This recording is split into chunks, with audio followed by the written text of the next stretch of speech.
दुनिया बदल चुकी है। अब हर इंसान उस आखिरी जानवर में बदल जाता है जिसे उसने खाया होता है। कुछ लोगों ने ब्लैक मांबा निगल लिया और रातों रात ब्लैक ड्रैगन बन गए। उनकी लड़ने की ताकत बिल्कुल पागलपन वाली थी। कुछ लोगों ने बीफ नूडल्स खाए और वे बन गए बैल जैसे राक्षस। उनकी ताकत राक्षसी थी और मैंने KFC ऑर्डर किया था और मैं बन गया मुर्गे के सिर वाला इंसान। मुझे बस दो एबिलिटीज मिली, कुकड़ू कू करना और बेवकूफों की तरह नाचना। लेकिन यह ज्यादा समय तक नहीं चला। इस सर्वाइवल ऑफ द फिटेस्ट वाली बीस्ट अपोकैलिप्स में मैं बहुत ही बुरी तरह मर गया। लेकिन फिर मैंने अपनी आंखें खोली। मैं दोबारा जन्म ले चुका था। तारीख थी 28 अगस्त, यानी उस दिन से 3 दिन पहले जब दुनिया में बीस्ट ट्रांसफॉर्मेशन शुरू होने वाला था। मेरे पिछले जीवन में 1 सितंबर शाम 6:07 बजे अचानक सूरज और चांद दोनों खून की तरह लाल हो गए और उसी भयानक दृश्य के साथ अपोकैलिप्स शुरू हो गया। वो नजारा इतना डरावना था कि लोगों की रूह तक कांप गई थी। उस समय मैंने एक ही दिन में 2 बार KFC खाया था। उस याद को सोचकर आज भी मेरा पेट मरोड़ने लगता है, क्योंकि उसके बाद मैं बन गया था मुर्गे के सिर वाला इंसान और उस अफरा तफरी में मैं ज्यादा देर तक जिंदा नहीं रह पाया। उस समय किसी को समझ ही नहीं आ रहा था कि आखिर हो क्या रहा है। लोग बस इतना जानते थे वे उसी आखिरी जानवर में बदल गए जिसे उन्होंने खाया था। लेकिन अगर किसी ने उस दिन कई अलग अलग जानवर खाए हों तो उसे उनकी कई एबिलिटीज एक साथ मिल सकती थीं। ये सोचते ही मेरे दिमाग में अनगिनत आइडिया आने लगे। पैंगोलिन की डिफेंस, उल्लू की नाइट विजन, डॉल्फिन की इकोलोकेशन और भेड़िए की तेज इंद्रियां। इस बार मैं बनूंगा बीस्ट किंग। लेकिन एक समस्या थी, मेरे सारे पैसे दादाजी के अस्पताल के बिलों में खत्म हो गए थे। कबाड़ बेच बेच कर मैंने मुश्किल से $3000 बचाए थे, जो बिल्कुल भी काफी नहीं था। इसलिए मैंने हर जगह से ऑनलाइन लोन लेना शुरू कर दिया। एल्गोरिदम जानते थे कि मैं गरीब अनाथ हूं। उन्हें डर था कि मैं पैसे वापस नहीं करूंगा, इसलिए मेरी लिमिट बस $50,000 तक ही थी। लेकिन अभी के लिए इतना ही काफी होगा। मैंने तुरंत अपनी शॉपिंग लिस्ट बनानी शुरू की। सबसे पहले उल्लू। उसकी नाइट विजन के अलावा उसकी सुनने की क्षमता भी कमाल की होती है। इसके बाद इलेक्ट्रिक ईल, जो 800 वोल्ट का करंट छोड़ सकती है। सीधे शब्दों में यह लगभग तूफान के देवता थॉर जैसी ताकत है। ताकत के लिए मैं खरीदने वाला हूं बुलेट चींटियों का एक बैच। अब बारी डिफेंस की। पैंगोलिन, मगरमच्छ, कछुआ, इनमें से कोई भी नहीं छोड़ा जा सकता। ओह, मैं लगभग एक चीज भूल ही गया था, टार्डिग्रेड। यह एक ऐसा जीव है जिसे तब तक मारना लगभग नामुमकिन है जब तक सूरज फट न जाए। यह ऐसे ऐसे खतरनाक वातावरण में भी जिंदा रह सकता है जिन्हें इंसान सोच भी नहीं सकता। इसे उबाल दो, कुचल दो, यहां तक कि अंतरिक्ष में फेंक दो, फिर भी यह जिंदा रहता है।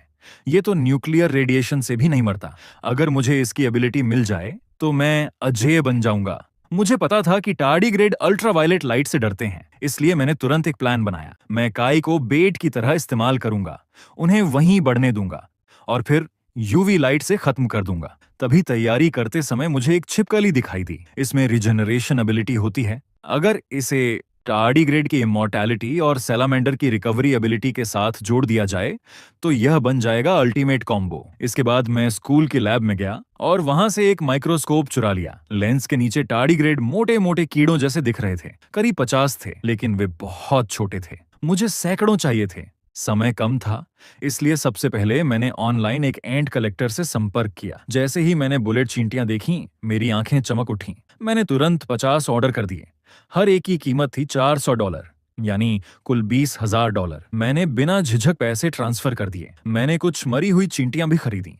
फिर मेरी नजर 2 अजीब बीटल्स पर पड़ी। सेलर ने बताया कि ये आयरनक्लैड बीटल्स हैं जो अमेरिका से लाए गए हैं। अगर इन्हें जोर से कुचल दो या कार से भी कुचल दो तो भी इन्हें कुछ नहीं होता। इनका एक्सोस्केलेटन इतना मजबूत है कि ये अपने वजन से 40,000 गुना ज्यादा दबाव सह सकती हैं। ये सुनकर मेरी दिलचस्पी और बढ़ गई। मेरे पिछले जीवन में जो लोहे जैसे राक्षस सब पर राज कर रहे थे, शायद वे इन्हीं से बने होंगे। लालची डीलर दोनों के $18,000 मांग रहा था।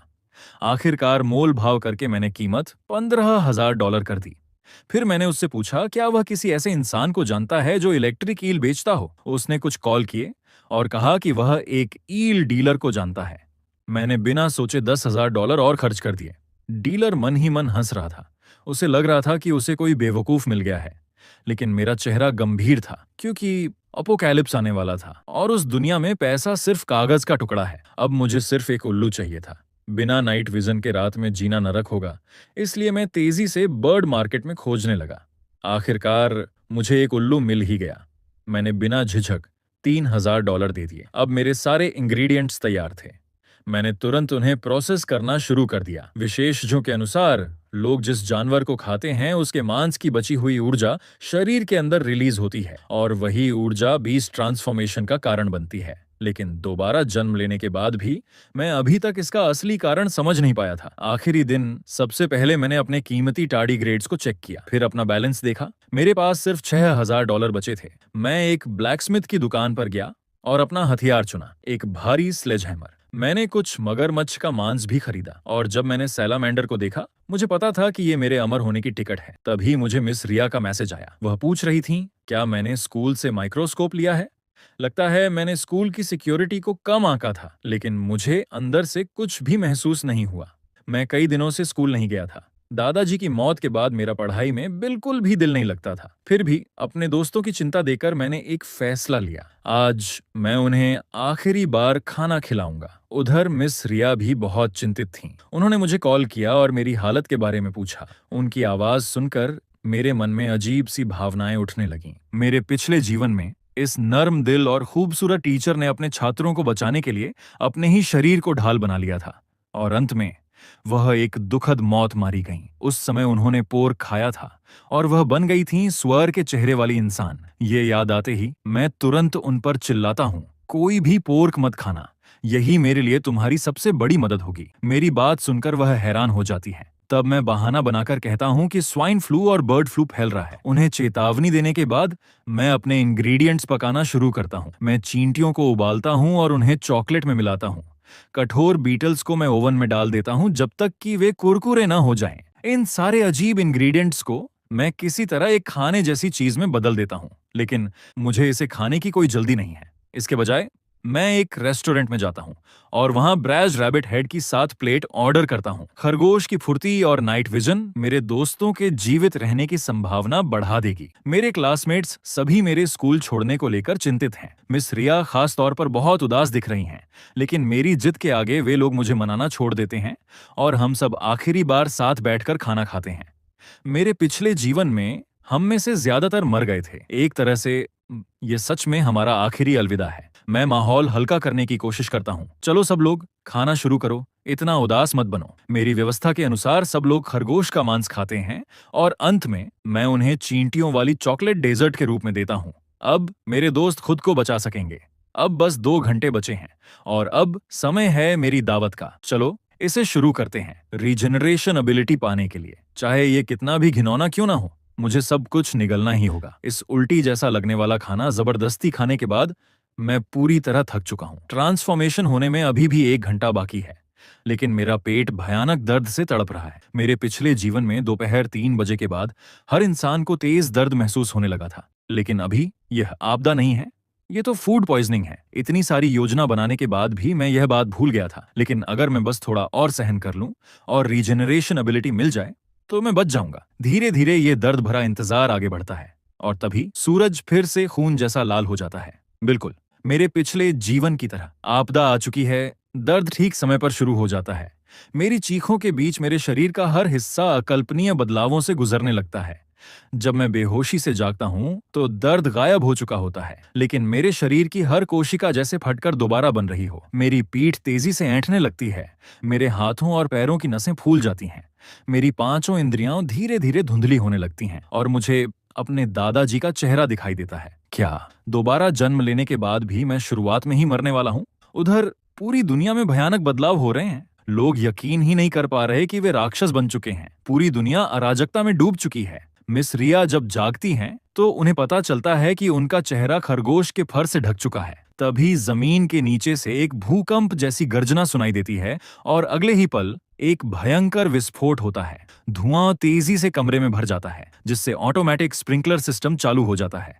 ऊपर से पानी बारिश की तरह गिरने लगता है। मेरी शक्ल में ज्यादा बदलाव नहीं हुआ है, लेकिन जैसे ही पानी मेरी मांसपेशियों को छूता है वे लोहे के कवच की तरह कठोर हो जाती हैं। मेरे चेहरे पर कभी कभी मछली के पंख उभर आते हैं। टार्डीग्रेड की अमृता ने मुझे मौत से बचा लिया। इस समय मेरी नजर और सुनने की शक्ति अविश्वसनीय रूप से तेज हो चुकी है। भयानक भूख मुझे मजबूर कर देती है कि मैं अपने बिस्तर के पास रखे सारे स्नैक्स खा जाऊं। मेरा शरीर पूरी तरह थका हुआ महसूस कर रहा है, लेकिन फिर भी मेरा अभी कमजोर शरीर टाइटेनियम के दरवाजे के फ्रेम को कागज की तरह फाड़ सकता है। बुलेट चींटियों की ताकत सच में कमाल की है। अब मैं इलेक्ट्रिक ईल की शक्ति आजमाने के लिए उत्साहित हूँ, लेकिन मैं जो भी करता हूँ कोई भी करंट नहीं निकलता।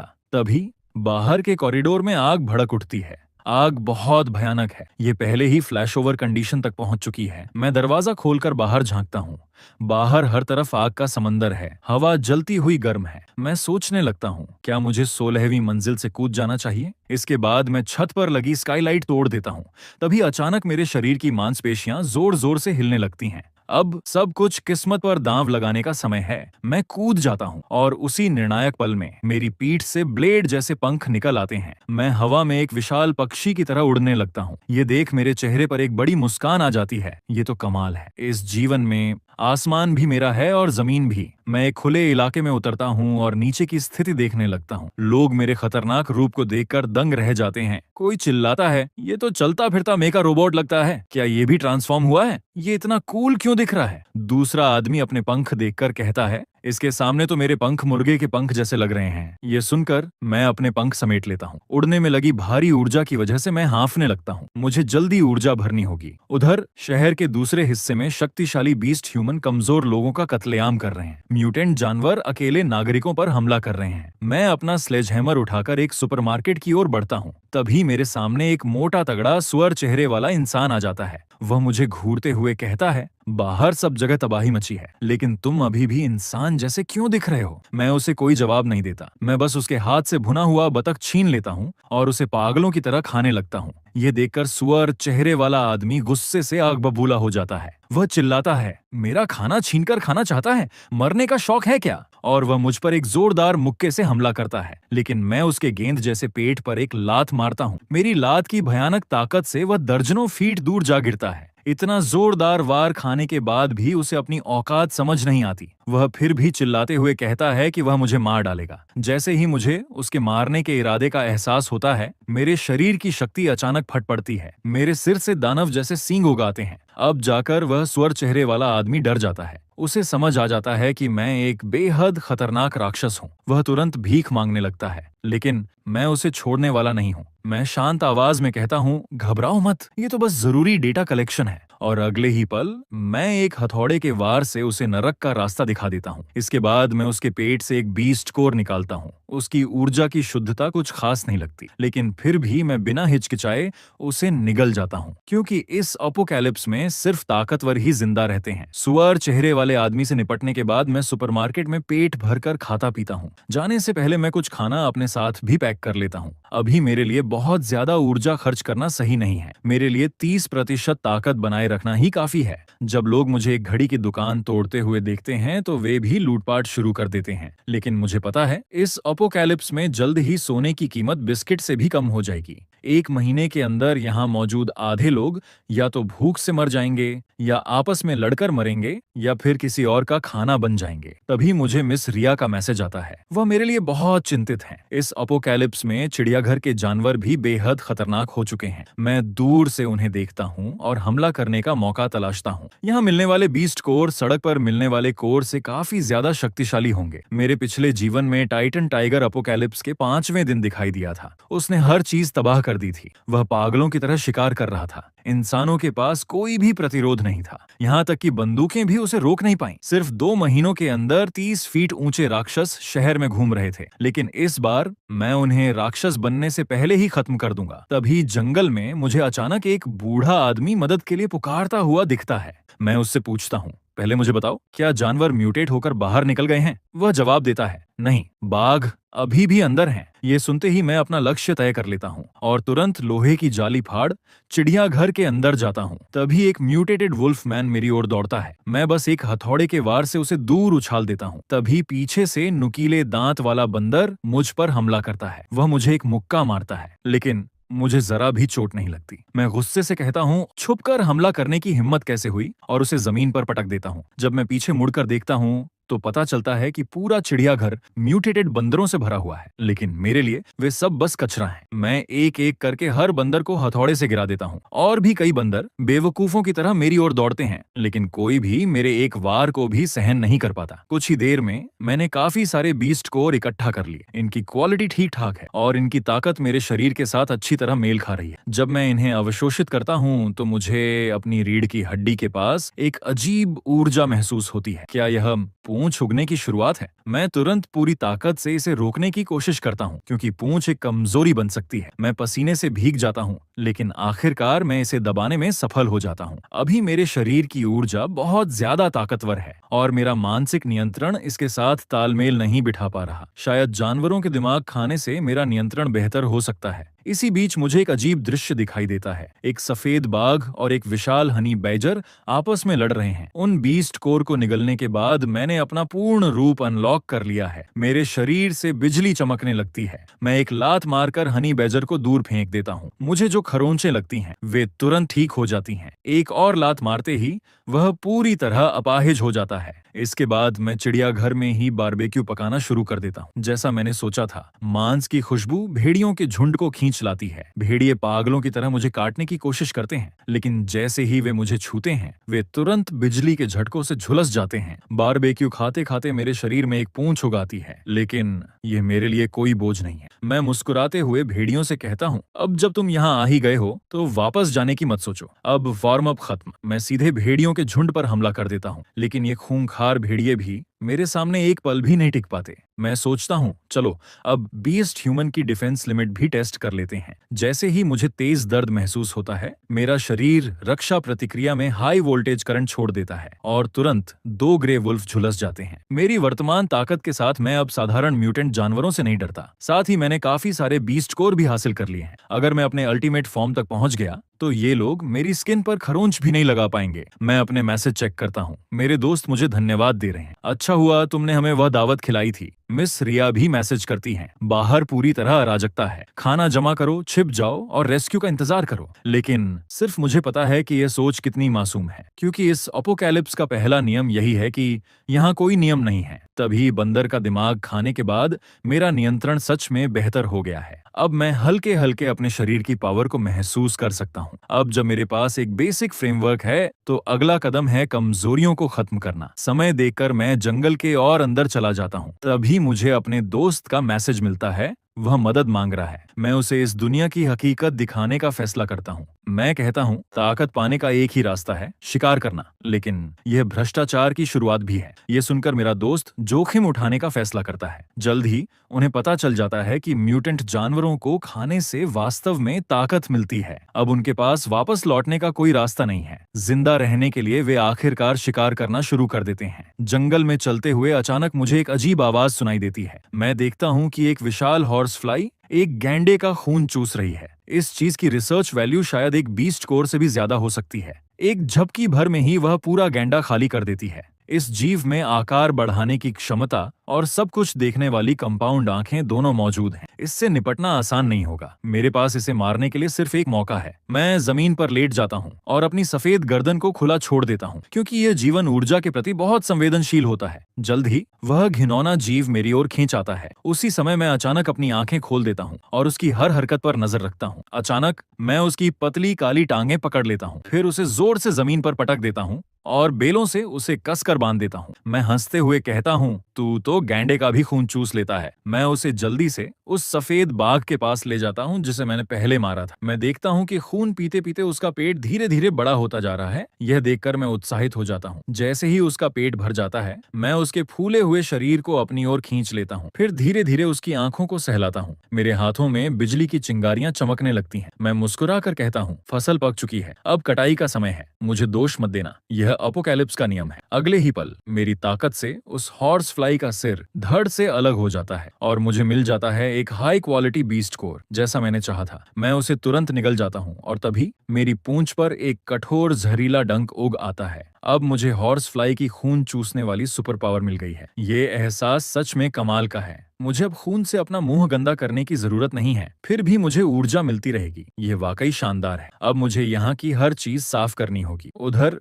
मेरे दोस्त मुझे देख लेते हैं। वे लगातार कमेंट कर रहे हैं, वाह कितना बड़ा पक्षी है, काश हमारे पास भी पंख होते। कुछ देर बाद वे लोग चिड़ियाघर पहुंचते हैं। वहां हर जगह बंदरों की लाशें पड़ी होती हैं। उनके दिमाग निकाल लिए गए हैं और खून पूरी तरह सूखा हुआ है। ये देखकर वे सोचते हैं ये काम जरूर किसी टीम का होगा, लेकिन उन्हें सबसे ज्यादा झटका तब लगता है जब वे देखते हैं कि बाघ का खून भी पूरी तरह निकाला जा चुका है। वे डर कर कहते हैं, क्या यहाँ कोई वैम्पायर है? उधर हवा में उड़ते हुए मुझे अचानक छींक आ जाती है। अभी थोड़ी देर पहले ही मैंने चिड़ियाघर से एक छोटा पांडा उठा लिया था। मैं उसे एक बीस्ट कोर खिलाने की कोशिश करता हूँ और हैरानी की बात, उसके पहले से नंगे शरीर पर तुरंत काले और सफेद फरूग आते हैं। मैं सोचने लगता हूँ, मैंने तो टाइगर का बीस्ट कोर निकला था, लेकिन मेरे अंदर कोई पक्षी या बिल्ली जैसी विशेषता नहीं आई। तो क्या पांडा का जीन ज्यादा ताकतवर है? खैर जो भी हो, मैं पांडा से कहता हूँ, उम्मीद है तू मुझे हैरान करेगा, वरना तेरा अंजाम उस हॉर्स फ्लाई से बेहतर नहीं होगा। पहले तुझे मोटा करूंगा,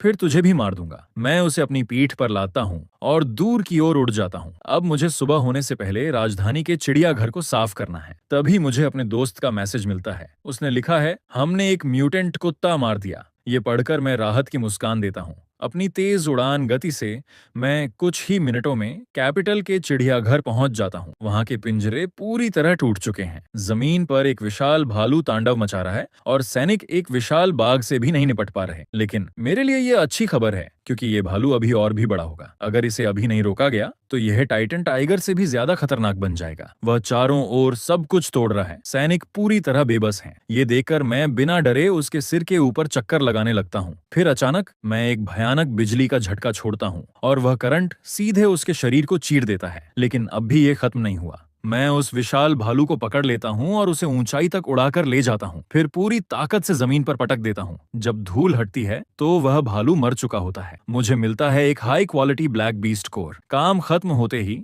मैं बिना पीछे देखे उड़ जाता हूँ। इस बीच पांडा मेरे 3 बीस्ट कोर खा चुका है, लेकिन वह अभी भी साधारण पांडा जैसा ही दिख रहा है। मुझे तुरंत लगता है कि मेरे साथ धोखा हो गया है और यह चीज तब तक नहीं चलती जब तक मैं इसे उठाकर न ले जाऊं। उधर मेरे दोस्त भी धीरे धीरे अपना नाम बनाने लगे हैं। एक विशाल सांप का कोर पाने के बाद वे बहुत खुश हैं, लेकिन अफसोस वे भयानक दिखने वाले राक्षस बन चुके हैं। समय बर्बाद किए बिना मैं तुरंत एक्वेरियम की ओर बढ़ता हूँ। मुझे पता है जहाँ जमीन नरक बन चुकी है वहीं समुद्र असली शिकारी पैदा करता है। यहाँ का जीवित रहने का दबाव सिर्फ राक्षस नहीं बनाता, बल्कि असली शिकारी पैदा करता है। कांच के पीछे एक विशाल मछली एक्वेरियम के मजबूत कांच को तोड़ने ही वाली है, लेकिन मैं उस पर तुरंत हमला नहीं करता। इसके बजाय मैं फ्रीजर रूम में चला जाता हूँ। वहाँ पेंगुइन की लाशें बिखरी पड़ी हैं। जैसे ही मैं अंदर जाता हूँ मुझे असली अपराधी मिल जाता है, एक म्यूटेटेड सी लायन। मैं तुरंत अपना बीस्ट फॉर्म एक्टिवेट करता हूँ और उसका सामना करता हूँ। मेरे रेत की बोरियों जैसे मुक्के सीधे उसके चेहरे पर पड़ते हैं। फिर मेरे पंजे उसकी त्वचा में गहराई तक घुस जाते हैं।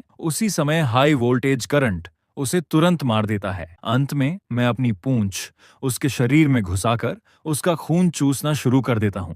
तभी मैं देखता हूँ एक और सी लायन भागने की कोशिश कर रहा है। मैं तुरंत उड़कर उसका पीछा करता हूँ और आखिरकार उसे पकड़कर उसका बीस्ट कोर निकाल लेता हूँ। कम क्वालिटी वाले कोर मैं पांडा को दे देता हूँ। उसका पेट तेजी से फूलने लगता है, लेकिन उसकी शक्ल में फिर भी कोई बदलाव नहीं आता। गुस्से में मैं उसे दूर फेंक देता हूँ और कहता हूँ, सच में तुझसे अच्छा तो मैं कछुआ पाल लेता। मैं मुड़कर जाने लगता हूँ, लेकिन पांडा मेरे पीछे पीछे आकर मेरी टांग को कसकर पकड़ लेता है। उधर सैनिक जंगल की जांच कर रहे हैं। उन्हें पता चलता है कि वे विशाल राक्षस सब मारे जा चुके हैं और उनके घाव बंदूक से हुए नहीं लगते। उनकी त्वचा, जिसे गोलियां भी नहीं भेद सकती थीं, आर पार छेदी गई है। एक सैनिक कहता है, क्या यह वही पंखों वाला प्राणी हो सकता है जिसका जिक्र रिपोर्ट में था? भले ही उसके पास मगरमच्छ जैसी ताकत हो, लेकिन इवोल्यूशन में समय लगता है। ये दक्षता तो अविश्वसनीय है। दूसरा सैनिक कहता है, और वह हमेशा पेट ही क्यों चीरता है? किसी को याद आता है डॉक्टर चेन की रिपोर्ट में भी पेट के सैंपल लेने की बात कही गई थी। ये शिकार नहीं लगता, बल्कि रिसर्च जैसा लगता है।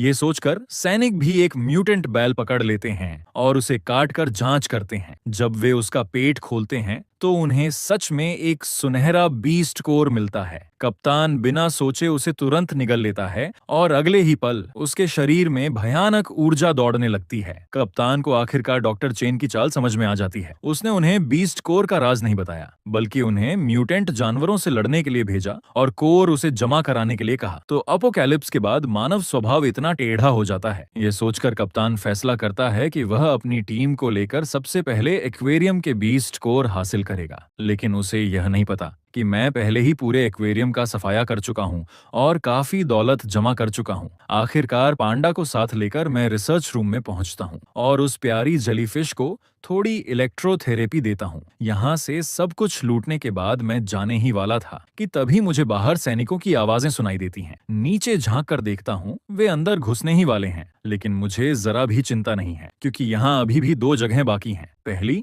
डॉल्फिन एरिया, दूसरी मेन टैंक की मछलियां। सुबह होने से पहले मुझे यहाँ की हर चीज साफ करनी होगी। ध्यान से देखने पर पता चलता है कि सभी डॉल्फिन म्यूटेट होकर पागल कठपुतलियाओं बन चुकी हैं। वे बस एक दूसरे को मार रही हैं। तो फिर शांति से मर जाओ। मैं तुरंत अपना ट्रांसफॉर्मेशन एक्टिवेट करता हूँ और पानी में छलांग लगा देता हूँ। एक बहरे कर देने वाला धमाका होता है और नजरा काफी खूनी हो जाता है। कुछ ही देर में मैं सभी डॉल्फिन को मार देता हूँ। उनसे मिलने वाले नीले बीस्ट कोर इतने साफ और खूबसूरत हैं कि देखने लायक हैं। जब मैं उन्हें अवशोषित करता हूं तो मेरी संवेदन शक्ति तेजी से बढ़ जाती है। मुझे ऐसा महसूस होता है जैसे मैं एक शांत समुद्र के बीच खड़ा हूं। उधर मूर्ख पांडा हैरानी से मुझे देख रहा है। मेरे शरीर में भयानक बदलाव होने लगते हैं। मेरी तेज इंद्रियां दूर से ही सैनिकों के कदमों की आवाज सुन सकती हैं। इसलिए मैं तुरंत मैन टैंक की ओर निकल जाता हूँ, क्योंकि सेना के कुत्तों की सूंघने की शक्ति बहुत तेज होती है। वे मुझे जल्द ही ढूंढ लेंगे। मुझे जल्दी करनी होगी। जैसा मैंने सोचा था, सेना जल्दी ही मेरा रास्ता रोक लेती है। मजबूर होकर मैं धीरे धीरे बाहर आता हूँ। मेरे साथ पांडा भी है। मैं हाथ उठाकर कहता हूँ, गोली मत चलाओ दोस्तों, मैं अच्छे लोगों में से हूँ। कप्तान मुझे शक भरी नजरों से देखता है। वह पूछता है, क्या तुमने म्यूटेंट जानवरों को काट कर देखा है? मैं तुरंत इनकार कर देता हूँ। मैंने नहीं, ये सब पांडा ने किया है। सैनिक हंसते हैं। क्या मजाक कर रहे हो? कप्तान कहता है, तुम्हारी शांति ही तुम्हें बेनकाब कर रही है। सच बताओ, क्या तुम्हें जानवरों के अंदर मौजूद बीस्ट कोर के बारे में पता है, जो इंसानों को म्यूटेट करके और ताकतवर बना सकते हैं? इसीलिए तुम खास तौर पर उनके पेट चीरते थे। मैं हल्की मुस्कान के साथ अपना बैग खोलता हूँ और कहता हूँ, क्या ये कोर खाए भी जा सकते हैं? तो मैंने तो 100-200 इकट्ठा कर लिए। तो क्या इसका मतलब मैं अब अजेय हूँ? मेरी बात खत्म भी नहीं होती कि अचानक गोलियों की बारिश शुरू हो जाती है। लेकिन वे मेरी त्वचा को जरा भी नुकसान नहीं पहुंचा पाती। मेरी ओर फेंका गया लोहे का जाल मैं आसानी से फाड़ देता हूँ। मैं जमीन से एक गोली उठाता हूँ और उसे सैनिकों की ओर फेंक देता हूँ। उसकी ताकत बंदूक से चली गोली जितनी ही होती है और जिद्दी कप्तान वहीं ढेर हो जाता है। इसके बाद कुछ घूंसों और लातों से मैं बाकी सैनिकों को भी जमीन पर गिरा देता हूँ। मैं ठंडी आवाज में पूछता हूँ, अब बताओ, तुमने अपने बीस्ट कोर कहाँ छिपाए हैं? एक सुअर चेहरे वाला सैनिक अपने साथी की हालत देखकर डर से चुप हो जाता है। जब उसे पता चलता है कि कप्तान ने सारे कोर अपने पास जमा कर रखे थे, तो वह तुरंत गुस्से का नाटक करता है और कहता है, मैं हेलीकॉप्टर उड़ा सकता हूँ, मैं तुम्हें वहां ले जाऊंगा। मेरे दिमाग में एक नया प्लान आता है। मैं तुरंत उसे आदेश देता हूँ, अपने साथियों के शरीर काटो। जब वह देखता है कि उनके शरीर में भी बीस्ट कोर मौजूद हैं, तो वह पूरी तरह सन्न रह जाता है और फिर उसके चेहरे पर डर छा जाता है। वह कांपते हुए कहता है, हे भगवान, क्या यह दुनिया नरक बन चुकी है? बचे हुए समय में मैं मेन टैंक में कत्लेआम शुरू कर देता हूँ। एक विशाल ग्रेट व्हाइट शार्क मेरे सामने आसानी से इधर उधर फेंकी जाती है। सैनिकों के हथियार हासिल करने के बाद लड़ाई और भी आसान हो जाती है। बाकी बचे 2 सैनिक कहते हैं कि वे आत्मसमर्पण कर रहे हैं। जैसा मैंने सोचा था, वे असल में मदद बुलाने गए थे, लेकिन उन्हें नहीं पता यह भी मेरी योजना का हिस्सा है। चारा डाला जा चुका है, अब बस बड़ी मछली के आने का इंतजार है। अब मुझे अपनी ताकत और वजन बढ़ाना होगा। 100 से ज्यादा बीस्ट कोर निगलने के बाद मेरा पूर्ण रूप एक भयानक दानव राजा जैसा हो गया है। लेकिन फिर भी मैं सावधान रहता हूँ, क्योंकि मुझे पूरा मेन टैंक खाली करना है। एक म्यूटेटेड विशाल शार्क सीधे मेरी ओर हमला करती है। मैं मुस्कुराकर कहता हूँ, मेरे हाई वोल्टेज को नमस्ते कहो। अब जब मैं मुक्का मारता हूँ, तो चाहे उसकी त्वचा कितनी भी मोटी हो, वह आर पार छिद जाती है और फिर शुरू होता है खून से ऊर्जा भरने का आनंद। कुछ ही देर में मैं पूरा मेन टैंक साफ कर देता हूँ और अब मेरे पास बीस्ट कोर का एक विशाल ढेर है। मैं पांडा को देखकर कहता हूँ, कमाल है, मेहनत सिर्फ मैं कर रहा हूँ, ये पांडा कुछ भी नहीं करता। अब तक तो कोई सुअर भी काटने लायक मोटा हो जाता। अगर आज भी तूने ग्रोथ नहीं दिखाई, तो मैं तुझे पकाकर खा जाऊंगा। इसके बाद मैं उसे लेकर शहर की एक ऊंची इमारत की छत पर पहुंचता हूँ। मैं उससे कहता हूँ, यहीं रहना, कहीं मत जाना, वरना रात का खाना तू ही बनेगा। फिर मैं सीधे सेना के अड्डे की ओर उड़ जाता हूँ। मुझे देखते ही एक बैल चेहरे वाला सैनिक अलार्म बजा देता है और सैनिक मुझे घेर लेते हैं, लेकिन तभी उनका कप्तान उन्हें रोक देता है। वह कहता है, दोस्त, तुम गलत समझ रहे हो।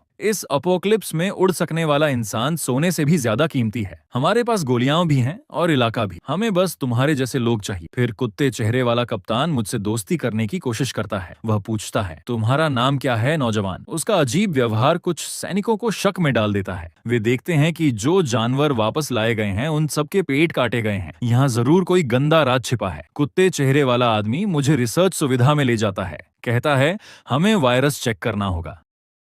जैसे ही डॉक्टर चेन मुझे देखते हैं, उनकी आंखें चमक उठती हैं। वे कहते हैं, कमाल का नमूना, मेरा मतलब कमाल का नौजवान। तुम्हारे ये पंख कैसे जागे? क्या तुमने ट्रांसफॉर्म होने के बाद म्यूटेंट जानवरों का मांस खाया? हमारी रिसर्च कहती है कच्चा मांस खाने से भी थोड़ी ताकत बढ़ती है। फिर वह मुझे एक अजीब वैक्सीन इंजेक्ट करने की तैयारी करता है, लेकिन कुछ ही पलों में डॉक्टर चेन को महसूस होता है कि कुछ गड़बड़ है। वो देखता है कि मेरी त्वचा बेहद कठोर हो चुकी है, इतनी कि एक छोटी सी सुई भी उसे भेद नहीं सकती। उसके हैरान होने का फायदा उठाते हुए मैं हल्की मुस्कान देता हूँ। प्रोफेसर, ऐसे काम में हिचकिचाना नहीं चाहिए, इसे मवेशियों की तरह ट्रीट करो। इतना कहकर मैं उसे जमीन पर पटक देता हूँ और वही वैक्सीन सीधे उसके शरीर में घुसा देता हूँ। डॉक्टर चेन चीख उठते हैं। योजना उजागर होते ही भाड़े का कप्तान बिना हिचकिचाए मेरी पीठ पर गोली चलाता है, लेकिन मेरे वर्तमान शरीर की ताकत के सामने साधारण गोलियां बेकार हैं। वे मेरी त्वचा को खरोंच तक नहीं सकती। ये देखकर कप्तान हक्का बक्का रह जाता है। वह विश्वास नहीं कर पाता और पागलों की तरह मुझ पर गोलियां बरसाने लगता है। मैं बिल्कुल स्थिर खड़ा रहता हूँ, ना बचता हूँ ना हटता हूँ। कितनी भी गोलियां चलें, कोई भी मेरी त्वचा को नहीं भेद पाती। उल्टा रिबाउंस होकर कुछ गोलियां पास खड़े प्रोफेसर को ही घायल कर देती हैं। मैं एक मुक्का घुमाता हूँ और मेरे पैरों में विस्फोट जैसी ताकत फूट पड़ती है। सिर्फ एक पंच में भाड़े का कप्तान हवा में उछलकर दूर जा गिरता है। प्रोफेसर के दो सहायक मेरे दोनों पंख पकड़ लेते हैं। वे मेरी हरकत रोकने की कोशिश करते हैं, लेकिन मैं बस एक बार पंख फड़फड़ाता हूँ और दोनों दूर जा गिरते हैं। अब तक यह सिर्फ मेरा अंदाजा था, लेकिन अब मुझे पूरा यकीन हो गया है, ये लोग अब इंसान नहीं रहे। कोई हैरानी नहीं कि मेरी पिछली जिंदगी में सबसे पहले ताकत इन्हीं के हाथ आई थी, क्योंकि ट्रांसफॉर्मेशन के दिन ही इन्होंने बीस्ट कोर खोज लिए थे। और इतना ही नहीं, इन्होंने यह भी खोज लिया था कि इंसानों के अंदर भी बीस्ट कोर होते हैं। जहर के असर से डॉक्टर चेन पूरी तरह घबरा जाते हैं। वे पास पड़ा एक बीस्ट कोर उठाते हैं, उसे निगल कर जहर ठीक करने की कोशिश करना चाहते हैं, लेकिन मैं उन्हें यह मौका नहीं देता। मैं झटके से कोर उनके हाथ से छीन लेता हूँ। तुम इसे निगलना चाहते हो? भाड़े का कप्तान अब कांपने लगता है। उसे कभी उम्मीद नहीं थी कि मैं इतना ताकतवर होऊंगा। वह घुटनों पर गिरकर कहता है, कृपया हम बात कर सकते हैं। सारे कोर तुम्हारे हैं। लेकिन मुझे उसकी बकवास सुनने का मन नहीं। मैं उसे एक मुक्का मारता हूँ। वह तुरंत दया की भीख मांगने लगता है। फिर सेफ खोलता है और बीस्ट कोर का ढेर मेरे सामने रख देता है। मैं उसे लेकर अंडरग्राउंड वॉल्ट में जाता हूँ और कहता हूँ, मुझे पता है तुम्हारे घर में इससे भी ज्यादा कोर हैं। कोई चालाकी मत चलना, वरना मैं तुम्हारे सैनिकों को तुम्हारे और डॉक्टर चेन के सारे गंदे राज बता दूंगा। फिर ये बंदूकें तुम्हारी तरफ मुड़ जाएंगी। ये सुनकर भाड़े के सैनिक घबराकर पसीना पसीना हो जाते हैं। उन्हें समझ ही नहीं आता ये सब हो क्या रहा है। लेकिन तभी भाड़े के कप्तान का शरीर अचानक फिसलन भरा हो जाता है। वह झुककर ईल मछली की तरह जमीन पर सरकने लगता है और चिल्लाता है, उसे मार दो। सैनिक मुझ पर गोलियां बरसाने लगते हैं, लेकिन जब धुआं छंटता है मैं पूरी तरह सुरक्षित खड़ा होता हूँ। ये देखकर कप्तान डर के मारे रेंगकर भागने लगता है। गोलियां लगातार मेरे पंखों से टकराती हैं और चिंगारियां उड़ती हैं, लेकिन मैं उसे भागने नहीं देता। मैं हवा से एक गोली पकड़ लेता हूँ और उंगली से झटकते ही उसे कप्तान के पैर पर मार देता हूँ। गोलियां अभी भी मेरे शरीर पर बरस रही हैं, लेकिन कुत्ते चेहरे वाला कप्तान चिल्लाता रहता है, फायर करते रहो। अब मेरा समय बर्बाद हो रहा है। मैं सीधे हवा में छलांग लगाता हूँ और भाग रहे भाड़े के कप्तान को पकड़ लेता हूँ। फिर सैनिकों को बताता हूँ कि उसने और डॉक्टर चेन ने कैसे गंदे काम किए हैं। कुछ सैनिकों को पहले से शक था, अब वे गुस्से से भर जाते हैं। उसी समय एक स्नाइपर राइफल मेरी ओर निशाना साधती है। वह इतने समय से सब देख रहा था, फिर भी उसे समझ नहीं आया कि ये गोलियां मुझ पर बेकार हैं। मैं अपने पंख फड़फड़ाता हूँ और तोप के गोले की तरह उसकी ओर उड़ता हूँ। पलक झपकते ही मैं उसे पकड़ लेता हूँ और उसका सिर उड़ा देता हूँ। मैं ठंडी आवाज में कहता हूँ, और कोई कोशिश करना चाहता है? ये सुनकर कोई भी सैनिक आवाज तक नहीं करता। मुझे पता है, इन सैनिकों को भाड़े के कप्तान और प्रोफेसर ने धोखा दिया था। सबसे घिनौनी बात यह थी कि प्रोफेसर ने जानबूझकर कहा था कि बीस्ट कोर जहरीले होते हैं और उन्हें केंद्रीय प्रोसेसिंग के लिए जमा करना चाहिए। अब सब समझकर सैनिक पछताने लगते हैं, लेकिन भाड़े का कप्तान यह जानकर सफेद पड़ जाता है कि उसका अंत आ गया है। बाद में मैं अंडरग्राउंड वॉल्ट से सारे बीस्ट कोर ले लेता हूँ, फिर एक मुट्ठी कोर कप्तान की लाश पर रख देता हूँ और कहता हूँ, अगली जिंदगी में अपने भाइयों के साथ बांटना याद रखना। इसके बाद मैं पूछता हूँ, किसी को कुत्ते के घोंसले का पता है जो मुझे खजाने की जगह बताएगा? ये 14 कोर उसके हैं। एक सुअर चेहरे वाला आदमी स्वयं सेवा करता है। वह मुझे पहाड़ की चोटी पर बने विला तक ले जाता है। अंदर कदम रखते ही मैं देखता हूँ वहां लाशों का ढेर लगा है, लेकिन कोई दांत या पंजों के निशान नहीं। ये काम किसी इंसान का है। बाथरूम में मैं देखता हूँ कि एक गोरिल्ला मैन एक लड़की के साथ जबरदस्ती कर रहा है। मैं पिगफेस से पूछता हूँ, क्या यह भाड़े के कप्तान का बेटा है? गोरिल्ला मैन हमें देख लेता है और तिरस्कार से हंसता है। ओह, एक पंखों वाला अजीब प्राणी।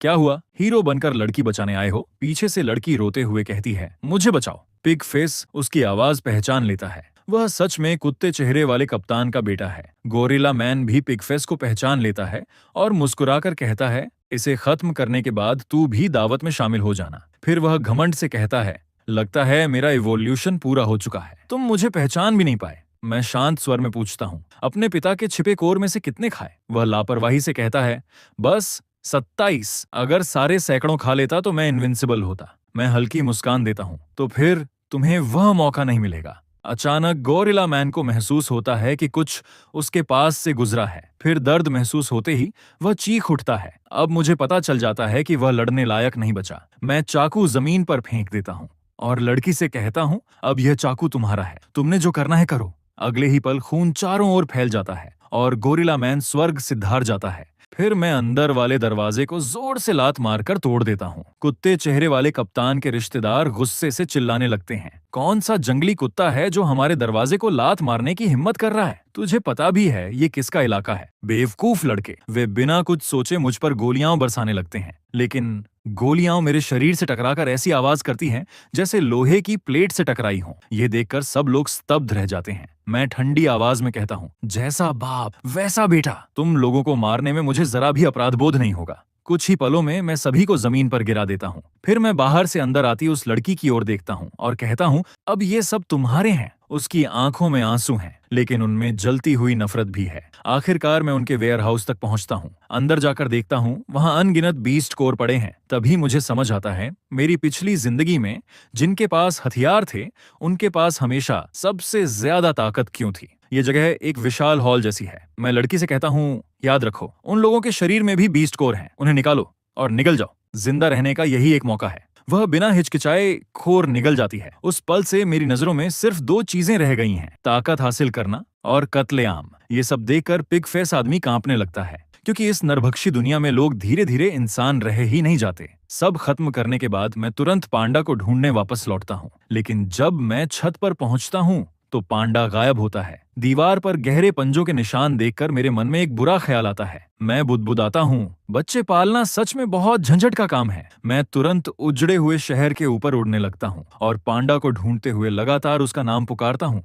खंडहरों में छिपे शरणार्थी मुझे देखकर सोचते हैं कि मैं पागल हो गया हूँ, लेकिन मेरी आवाज कुछ और ही चीजों को आकर्षित कर लेती है। अचानक एक ताकतवर म्यूटेंट कुत्ता मेरी ओर दौड़ता है। उसके हमले के सामने मैं जरा भी नहीं बचता। बस एक बिजली का झटका और वह तुरंत भुनकर मर जाता है। मैं उस पांडा को ढूंढता रहता हूँ जिसने अनगिनत बीस्ट कोर खा लिए थे। तभी एक अंधेरी गुफा में अचानक अनगिनत हरी चमकती आंखें दिखाई देती हैं। मेरी शक्तिशाली संवेदन शक्ति महसूस करती है कि कोई मुझे छिपकर देख रहा है। मैं एक बिजली का झटका छोड़ता हूँ और पास का एक मेंढक जैसा म्यूटेंट आदमी तुरंत जमीन पर गिर जाता है, लेकिन मैं उसे नजरअंदाज कर देता हूँ क्योंकि मुझे सिर्फ पांडा को ढूंढना है।